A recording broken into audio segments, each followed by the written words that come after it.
So then the transfer window for this summer has firmly slammed shut last night at 11 o'clock. And boy, was it a shit show for Newcastle United deadline day and pretty much the whole transfer window with the Gay saga, the lack of signings. And a lot of people thought that maybe something was going on behind the scenes, something wasn't quite right. Well, Craig Hope has reported this morning that that was the case, that Amanda and Meardad were forced out of the club. So we'll have a look at it. We'll take a look at it in more detail and see what you guys think. But if you do enjoy the video today, please do give it the thumbs up. And of course, if you're new to the channel and like what you see, don't forget to subscribe. It's free to do so. But make sure you hit that notification bell so you never miss an upload like this or one of our live shows on the Toon Review. My name's Paul. Thank you again for watching. Let's have a look at the report then. So Craig Hope came out and reported that something went on behind the scenes regarding Darren Eales and how he wasn't happy with his role or working alongside Meardad and Amanda. Now, we all thought that during this transfer window, is everything okay behind the scenes? What is going on? Due to the lack of signings, trying to get deals over the line that didn't happen. The Gay situation was an absolute shit show and a farce. I've got to be honest, and deadline day yesterday, again, going in one more time for Gay, rejected. Palace then turned around saying he's going nowhere. Then the Alanga situation late on in the day. It was just terrible. And then you see other clubs around us, above us, just under us. They're all strengthening. So for us this season, it is going to be very, very difficult because if we can't keep players fit, then we've got problems. Don't get me wrong. The squad we've got, I think, is still strong enough to do really well. But we do need reinforcements, and those reinforcements did not come.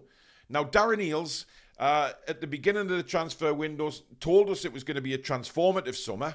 We were expecting that to be a few big signings coming through the door and challenging again for the Champions League. Now, whether or not you still think we're capable of challenging for the Champions League, it did not happen with regards to signings. Now, listen, one of the main aims of the transfer window certainly was to keep our big players, right? And we've done that. So that is definitely a positive coming out of this window. The fact that we kept our big players. Bruno's there. Toon Army's coming back. Isak's still here, etc. Anthony Gordon is still here. So all the rumours about, Bruno, PSG, Man City, Gordon to Liverpool, Isak to Arsenal, it was all pie in the sky for me anyway. But the fact that we've held on to these players. But there is a huge but here. If the club don't show an ambition to bring in big names and move up the table, then these big names that we've got at the club are not going to want to stay. I think that's a fact amongst Newcastle United fans. That's the way we think, and it's obvious. Bruno is a winner. He wants to win things. Anthony Gordon wants to win things. All the big name players want to win things. But if Newcastle United don't show that same ambition by bringing in players that can take us to that level, then these guys aren't going to hang around. And that is my worry at the end of the day, that these guys aren't going to stick around if we don't show the same ambition as what these players have. Now, whatever, project that we sold to the likes of Bruno and Gordon and Isak and Botman, etc., and Tonali, what is that goal? What is the ambition? What is the timescale on it? Because I'm very, very confused after what's happened in this transfer window. But let's look at the report, what Craig Hope came out with this morning. I'll read the main statement of it, the main crux of it. We have learned that when Jacob Solis, a senior figure from the Saudi Public Investment Fund, the majority owners, asked questions over the day-to-day running of the club, Darren Eales communicated that he could not do things as he would like because Staveley and Guendouzi were too involved. It caused a split at the very top of the club, and Staveley and Guendouzi felt they had no option but to sell their 6% share and go. This, it is said, left them heartbroken. Now, we always wondered, it was a very sudden thing for Amanda and Meardad to announce that they were leaving. We always thought that, maybe one day they would and sell up the shares because, they only had a small percentage of shares in the club. But from the day-to-day running of the club, Amanda was very much the spearhead, and she was the face of the club after the takeover. And, we saw in the documentary the amount of work that Amanda and Meardad did behind the scenes, getting transfers done and things like that. They were brilliant. And quite frankly, Darren Eales, let's face it, the man came in, he gave us all that tosh at the start of the transfer window. And then, you see him at all these public events, for pre-season. I don't have a problem with that. I think that's brilliant from Darren Eales to do so. But then dancing on the stage at the Stack, I think maybe was a step too far. You know, Pete Davies said this last night on our show, you know, guesting from Loaded. He came up with a very good point. If you're going to do that, get the signings over the line first. Do what you've promised us, and then, you know, go and jump on the stage at the Stack and celebrate with the Newcastle fans.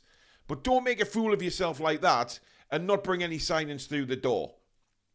So Darren Eales looks like he's been a bit of a, I don't know, is he a snake in the grass going behind the backs of Amanda and Mairdad and complaining to PIF that he can't do what he wants to do? Because now Amanda and Mairdad went, there was still plenty time in this transfer window for Eales to turn around and do what he wanted to do. And he hasn't done it. Now, I'm not particularly blaming Paul Mitchell with this at all. I think he came in very late and it was very difficult for him to transform things the way he wanted to do. So I think he was probably guided by Darren Eales himself as to what sort of transfers. But then you come to the Gay situation, you think, why on earth did we stick around with Mark Gay for so long? Surely after maybe the second or third rejection, we walk away and we go and target somebody else. Many people are reporting that Eddie Howe said it was Mark Gay or nobody. I'm not sure I believe that. I think, yes, Eddie Howe can be very focused on a player, rightly so. If he thinks a player can do a fantastic job for Newcastle United, then, yeah, try and get him. However, you know, we've seen how Eddie Howe works. We've seen how hard he works at his job, and, you know, the sort of the stuff he knows about European football, the players that he knows. I don't think for 1 second that we focused just on him, or Eddie focused just on him, and we didn't have a plan B or C. I'm finding it very hard to believe. I just think it's been an absolute shit show from the top, and we as fans deserve an answer. I think that's pretty much a given, that somebody needs to come out and tell the fans what on earth happened in this transfer window. Because I don't believe that Newcastle hierarchy themselves are happy with this window or not bringing anybody else in. Why? We've seen everybody else strengthen. And don't come out with a PSR FFP shite anymore, right? Because we know as fans that right there is bollocks, because there was money there to spend. Eddie's sitting in a press conference and saying, yeah, you know, PSR, we've had a very difficult window, this and this. And then all of a sudden, at the same time, we're putting 65, 70 million pounds in a bid to Mark Gahey at Crystal Palace, right? So there was money there to spend. So if there's money there to spend, why were we not looking at alternatives? I think there's a lot of questions need answering from this transfer window from the people at the top of the football club. Now, Amanda, whatever you say about Amanda, she was good at transfers. She took no shit. She got things done, and she was very much the face of the football club. Who is the face of the football club right now? Because I'm struggling with it, because Eales, I haven't made my mind up about Darren Eales. I don't know what kind of character this man is. Paul Mitchell, his CV is fantastic. He's very good at what he does. He was headhunted by a lot of clubs and we got him. And I still think that is going to be a wonderful acquisition to the football club. No doubt in my mind that Mitchell is one of the top. Eddie Howe, I don't know where this leaves him and his thoughts. You know, there's a lot of questions need answering. Has Eddie been left out to dry in this transfer window? Is there a reason why we're not strengthening? You know, are they expecting Eddie to go to England, or do they just not want Eddie Howe as manager now Mairdad and Amanda have gone? There's so many questions buzzing around people's heads, and after the window shut last night, or throughout the day, there was clear frustration amongst the Newcastle fans that something was not right. Why are we not strengthening? We're getting left behind by the other clubs. Now, like I said at the start of the video, it isn't all doom and gloom because we've kept our major players. But the problem we have is if our major players get injured, we don't have that kind of quality to back them up. And that's where we needed a couple of players in just to strengthen a certain couple of positions. So, you know, many people are saying, you know, Gordon on the right, Barnes on the left, Isak through the middle should be our front three. Absolutely, I agree with that. But what happens when we get injuries? You know, we're struggling straight away. You know, we've seen how easy, you know, Joe Willock gets an impact injury the other night, has to come off. You know, what's to say that doesn't happen to a couple more players, especially after what happened last season? The risks are so high, yet we don't seem to have learned any lesson about getting quality in as backup. Tonali's come in, yes, after his suspension. No problem with that. He's a fantastic midfielder. Lloyd Kelly, on a free, yeah, good player, but he's not the elite signing. He is there as a squad player for me. That's why he hasn't started him in centre of defence in the first couple of games. He's not the be-all and end-all, not that marquee signing. We did not bring a marquee signing in this window. Asul has come in as backup. Again, we did not sign a starting 11 player in this transfer window, and I am pretty pissed off as a Newcastle fan about that. And I'm very, very eager to get your opinions down in the comments about what you think about this whole thing as well, because quite frankly, like I said, it's a shit show. It's been a shit show, and we deserve answers. And this report from Craig Hope, now, listen, I came out yesterday and said Craig Hope is a doom monger. Everything he puts out is pretty much negative about Newcastle. But on the flip side of it, we did think something, as fans, we were speculating what went on. And now, Eales went to the PIF and said he couldn't he couldn't do his job because Amanda and Mirdad were too involved. I mean, Jesus Christ. Too involved? They did a fabulous job while they were here. And Amanda was always there for the fans. They're just incredible people. And they will go down as legends in my eyes after what they did after the takeover. But it's clear they've been shit on. Simple as that. They've been shit on. But where do we go from here, guys? Because we've now got a stretch, of course, until the winter transfer window opens in January. Where does that leave us? Where does it leave Eddie Howe? There's so many questions come out of this transfer window, and so many questions that really, some of the answers I don't even want to know, quite honestly, because, a lot of people will say, right, the window's shut, let's move on with what we've got. And that's right, that's all we can do.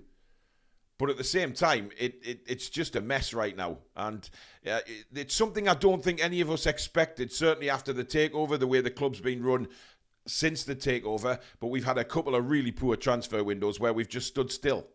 And that's my worry, is what goes on the field. Behind the scenes needs sorting out, but on the field, we have not strengthened. We have not strengthened at all. We've brought in a couple of squad members, but we haven't brought in any elite starting 11 players. And that is a huge worry. But I want to know what you guys think about the report from Craig Hope. I want to, what do you think of the whole window? Where do you think we go from here? Is it time that we just, let Amanda and Mirdad off into the distance and forget about that and let Darren Eales run the club? What do you think of Darren Eales? Do you trust him? Because there's a lot of things that need answering right now, and I just hope the club does come out and give us some answers. But let me know. It's a fascinating subject behind the scenes, this since this report was released this morning. But don't have a go at Craig Hope. I'm not bothered about what you think of Craig Hope. I'm bothered that you think you agree with the report. Do you think things are off behind the scenes? Let me know. But thank you very much for watching, guys. If you have enjoyed the video, please give it the thumbs up. And of course, if you're new and like what you see, do subscribe. It is free to do so. And don't forget to hit that notification bell so you never miss an upload or one of our live shows. We'll be back tomorrow with Match Day Live with Billy Bob. We'll have match reactions after the game as well. So give Billy all your support during the watch along tomorrow. It's going to be a very fascinating game, I think, against Tottenham tomorrow. But we'll see what comes out in the news for the rest of the day. But thank you for watching. Enjoy your Saturday, folks. Take care.